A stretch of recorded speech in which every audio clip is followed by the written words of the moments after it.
Alíku, pojď nám pomoct, zavolal dědek. Aha, jo, aha. Zaštěkal Alík a přiběhl k ním. Táhli tedy děd, babka a Alík, ale nevytáhli. Zavolali ještě i kocourka Mouka. Mouku, pojď nám pomoct. Mňau, mňau, jen se krapek protáhl.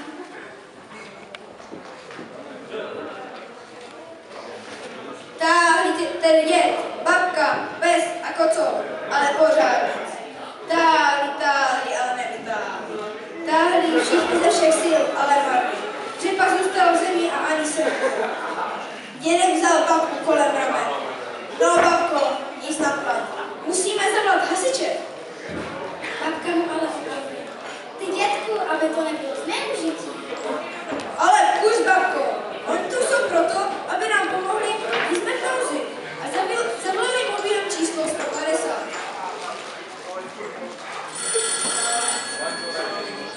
Tísňování hasiči, pomožte prosím, ozval se z telefonu.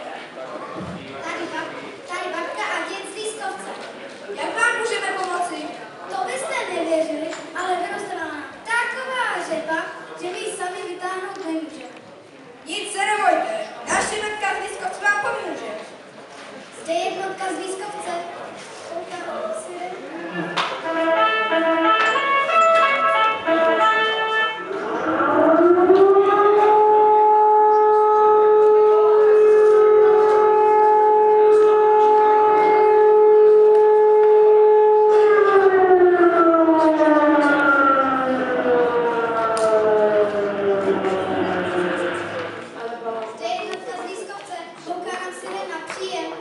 Jednotko z Lískovce, dědek s babkou z Lískovce potřebují vaši pomoc. Nemůžu řepu vytáhnout.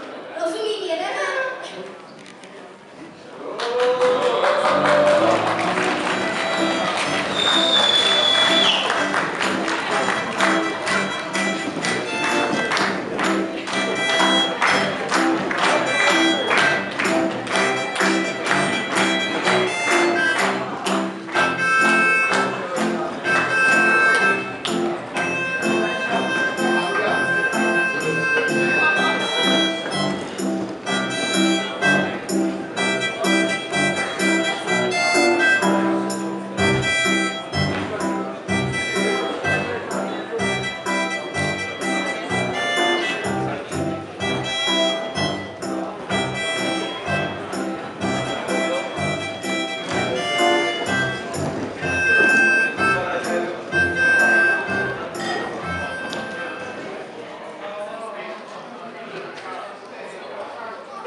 Velitel zásahu zavelel. Všichni hasiči přispěchali a společně táhli.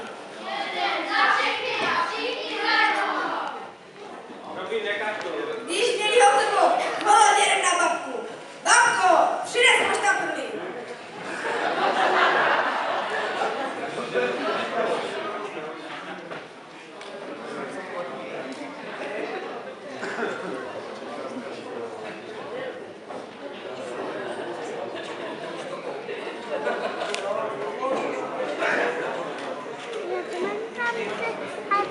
Auto.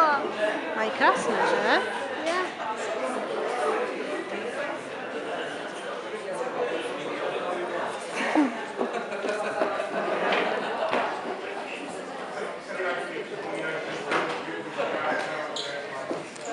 Tak končí pohádka.